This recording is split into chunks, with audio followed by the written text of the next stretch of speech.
그 이스라엘 자손에게 너는 말해라. 너희가 약속의 땅에 들어간 후에 이게 금방 들어갈 줄 알았는데 좀 오래 걸릴 거라는 거는 아직 몰랐죠. 그 땅으로 여호와 앞에서 안식하게 하라. 그러니까 땅이 안식하게 하라는 거거든요. 그러니까 땅이 쉬게 하라는 거예요. 땅도 좀 쉬어야 돼요.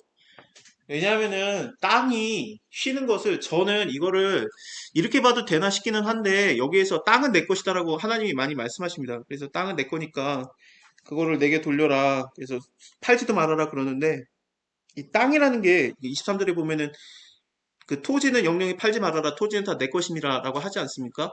그래서 이거를 땅에 대한 얘기가 계속 나오는데 어쨌든 여기에서 6년 동안에 파종을 한 다음에 6년 동안에 포도원을 다스려서 열매를 거둘 것이다. 7년에는 땅으로 좀 쉬게 해라. 여호와께 대한 안식이라. 너는 그 밭에서 파종하거나 포도원을 다스리지 말고 너의 곡물이 스스로 난 것을 거두지 말고 다스리지 아니한 포도나무에 맺은 열매를 거두지 말아라. 이는 안식년이다. 그래서 건드리지도 말아라라는 거예요. 이 개념이 왜 쉬게 하느냐? 안식년의 소출은 너희가 먹을 것이니 너와 너의 남종과 여종과 품꾼과 너와 함께하는 객과 그쵸? 그래서 그 이웃들을 얘기해요. 너도 물론 해야 되고 너도 물론 쉬어야 되고 이웃들도 다 같이 쉬는 거다. 너의 남종도 여종도 너의 육축도 땅에 있는 들짐승도 다 그 소산을 식물로 삼고 그때는 쉬어도 하나님이 식물을 나게 하니까 그걸 먹어라라는 거죠. 근데 그거 갖다가 우리가 불안해서 안 되니까 이거를 하나님이 6년 차에 어마어마하게 부어요. 어마어마하게. 3배를 주겠다 그래요. 그래서 6년, 원래, 어, 하루 단위로 했을 때는 어땠냐면은 만나를 주실 때, 지금 만나를 이 사람들이 먹고 있을 때니까, 만나를 먹을 때도 6일째는 2배가 나와서 다음날, 안식일 날에는 안 먹어도 되게, 안 가지러 가도 되게 2배 주는데, 근데 우리가 이게 시간이 길어지면 믿음이 떨어져요. 이게 연 단위로 되면은. 그러니까 이스라엘 사람들이 지금도 안식일은 지키지만 안식년은 못 지키는 게 이게 긴 시간으로 가면 믿음이 떨어져요. 그러니까 하나님이 6번째 연도에 내가 3배 줄게 그런 거죠. 그러면 좀 믿음이 되겠냐? 그러면서 그 연도에 먹을 거, 그 다음 연도에 먹을 거, 그리고 그 경작하고 그 다음에 나올 것까지 하나님이 주겠다는 겁니다. 그러니까 아껴 먹을 거 없고 계속 먹을 수 있게 그만큼 주겠다라고 하나님이 말씀을 하시는 겁니다. 이거는 지금 현재 광야 생활을 할 때도 하나님이 사실은 이게 약속의 땅에 들어간 다음에라고 했지만 광야 생활에서도 이만큼은 계속 주신 거거든요. 이스라엘 사람들로 따지면은 가나안 땅에 들어와도 아직까지 하나님께로 들어간 게 아니니까 영원한 안식으로 들어간 게 아니니까 일종의 광야 생활이니까. 그래서 뭐 믿는 자든 안 믿는 자든 안식일 전날에는 매출이 2배, 3배 들어오죠. 떡볶이 장사를 해도 토요일은 매출이 2배, 3배입니다. 그러면 그걸로 받아가지고 하나님이 말하는 거는 너 2배로 벌었지, 3배로 벌었지, 다음날에 쉬어라 그러는데 많이 버니까 우리는 다음날에도 일하죠. 이래도 돼요. 이게 안식년에 대해서는 일단 근데 내가 일하는 건 괜찮은데 내 종들은 좀 쉬게 하라는 거예요. 근데 우리가 어떠냐면은 나는 쉬고 우리의 그 종업원들은 일하게 전화를 합니다. 그래서 아직 안 끝났던데 예, 그런 게 되는 건데 하나님께서는 이웃사랑의 개념으로 좀 쉬게 하라는 거고 안식년을 7번씩 해가지고 77에 49년이 되면은 그러면은 7월 10일 날 속죄일입니다. 이게 속죄일 날 나팔을 불어가지고 전국으로 나팔을 불게 하시라 그렇게 하고 이제 드디어 50년째의 신년이 공포가 됩니다. 자유를 공포하고 이 해에는 신년이니 그러니까 주빌리라고 하지 않습니까? 신년이라는 단어가 27번 정도 나와요, 성경에. 근데 그 중에 23번이 그냥 신년이라는 말로 이제 25장부터 쭉 나올 거고 27장에도 몇 번 나올 겁니다. 신년에 대한 얘기가, 단어가. 그리고 나서 딴 데서 나오는 게 몇 번 나오는데 그게 출애굽기 19장에서 이 단어가 나오고 19장에서 시내산에서 모세가 하나님과 대화할 때 그때 하나님이 경고를 해요. 나팔을 길게 불어가지고 아무도 못 올라오게 해라. 라고 하나님 말한 다음에 하나님의 계명이 들어가거든요. 계명이 20장부터 이제 10계명이 나오지 않습니까? 그래서 양강나팔을 길게 불라 그러는데 희년이라는 단어가 양강나 그 양의 뿔이라는 단어랑 동일한 단어예요.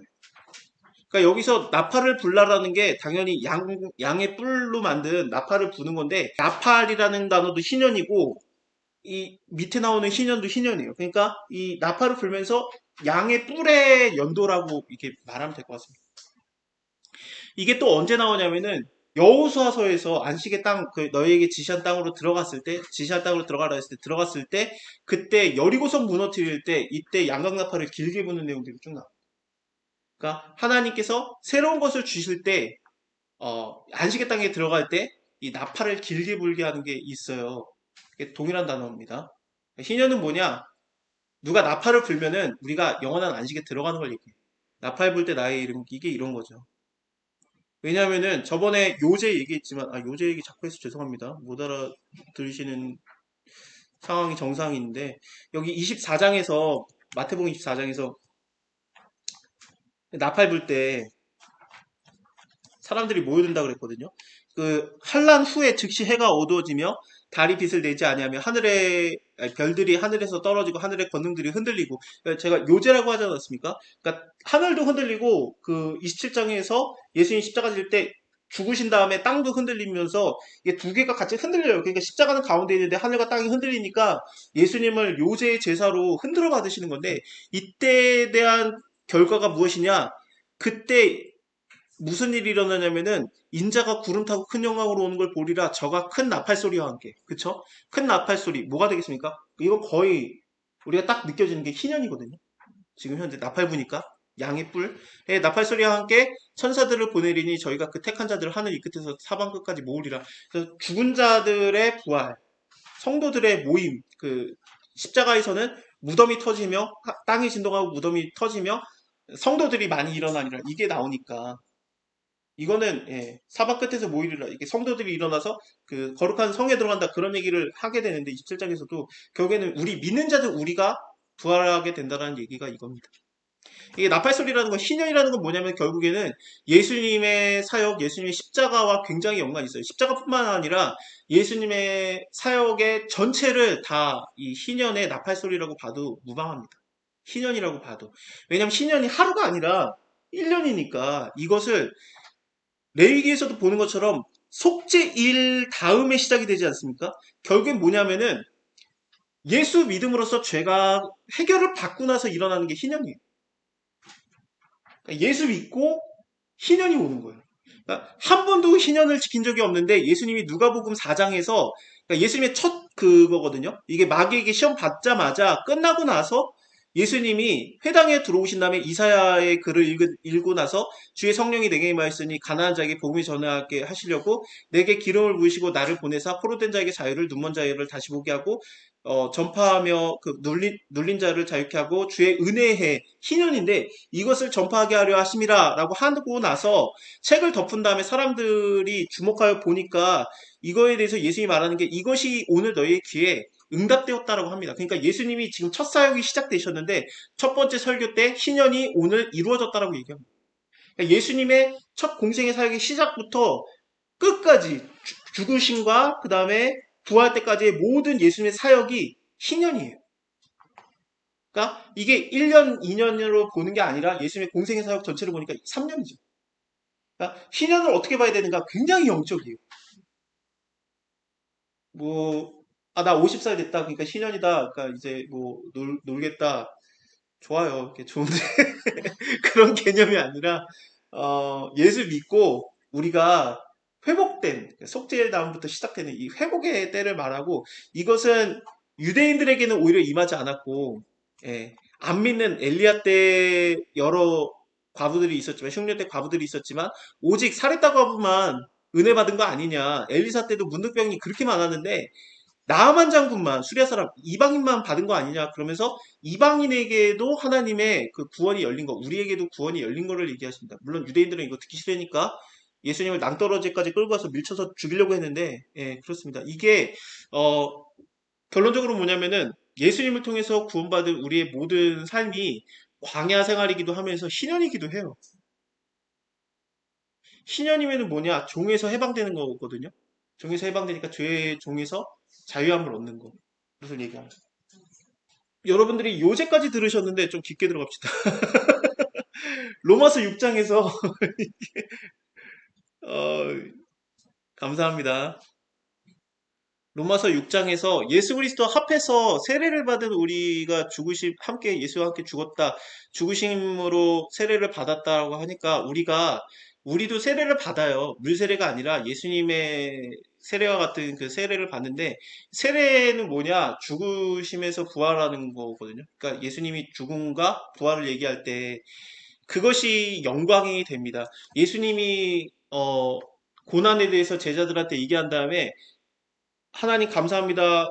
이것을 내가 말하는 것은 이 제자들 들으라고 하는 겁니다. 하나님께서 나를 영화롭게 하셨나이다 그러는데 하나님께서 직접 말하신 게 내가 너를 영화롭게 하고 또 영화롭게 하리라 그래요.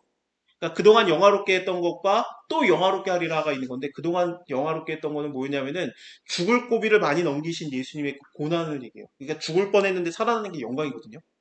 죽을 뻔했는데 살아나고 죽을 뻔했는데 살아나고 죽을 뻔했는데 그 누가복음 4장에서도 낭떠러지에서 밀려 죽이려고 했는데 하나님이 건지시는 것처럼 죽을 뻔했는데 살아나는 게 영광인데 내가 또 너를 영광스럽게 하리라 그거는 뭐냐면 이제 십자가에서 진짜로 죽고 부활하는 걸 얘기하는 거죠. 그럼 우리에게 하나님께서 우리에게 주시는 영광은 어떠냐? 예수 그리스도와 함께 죽은 자 가운데서 살리시는 그 영광, 생명으로 들어가는 것에 참여하는 자가 되는 겁니다. 그럼 부활을 본받아서 연합한 자가 되면은 우리가 죄의 종노릇에서 끝나고 거기서 속죄를 받았기 때문에 끝나고 죄에서 해방되는 죄의 종에서 해방되는 희년이 오는 거예요. 그래서 이렇게 희년이 되면은 우리가 그리스도와 함께 다시 살아나는 겁니다. 죄에 대해서는 단번에 죽으심이고 우리가 거기서는 이제는 예수 안에서 산자로 여기는 겁니다. 이게 하나님의 은혜 안에 들어온다라고 봅니다. 갈라디아서에서는 이걸 뭐라고 얘기하냐면은 그리스도와 합하여서 세례를 받은 거, 이게 로마서 6장하고 똑같죠. 근데 이거 플러스 하나가 더 있어요. 그리스도로 옷을 입는 게 하나 더 있습니다. 이 옷은 무엇이냐?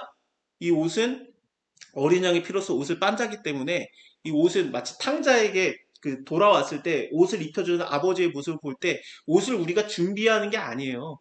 옷을 아버지가 입혀주는 거예요. 그 옷을 그리스도의 옷으로서 우리를 입혀주시는 건데 이것으로서 우리가 예수 안에서 하나가 되고 자유하는 자가 되고 아브라함의 자손이 되는 겁니다. 다시 레위기로 넘어와서 그 희년에 대한 얘기는 그러면 결국에 뭐냐? 이건 굉장히 좀 영적으로 받아들여야 되는데 예수님 믿고 우리가 죄에서 해방되고 그러는 걸 얘기해요. 그리고 옷이 하나님이 입혀주는 그 그리스도의 옷을 입는 거죠. 광야에서도 옷이 헤어지지가 않잖아요.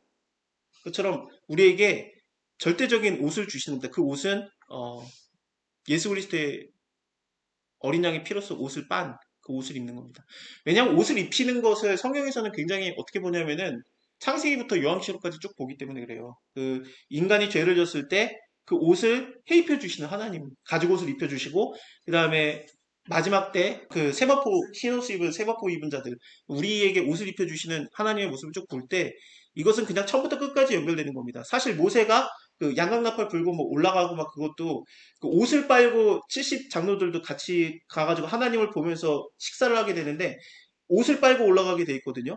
그것처럼 하나님을 만날 때 옷을 해 입는 게 굉장히 자주 나와요.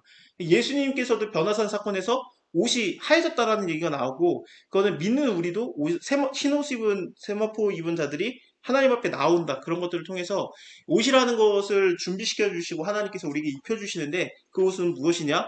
예수님을 믿는 거예요, 결국에. 예수님을 입는 겁니다. 예수로 그 옷을 입은 거니까 우리가 예수님과 연합된 하나 되는 것을 얘기합니다.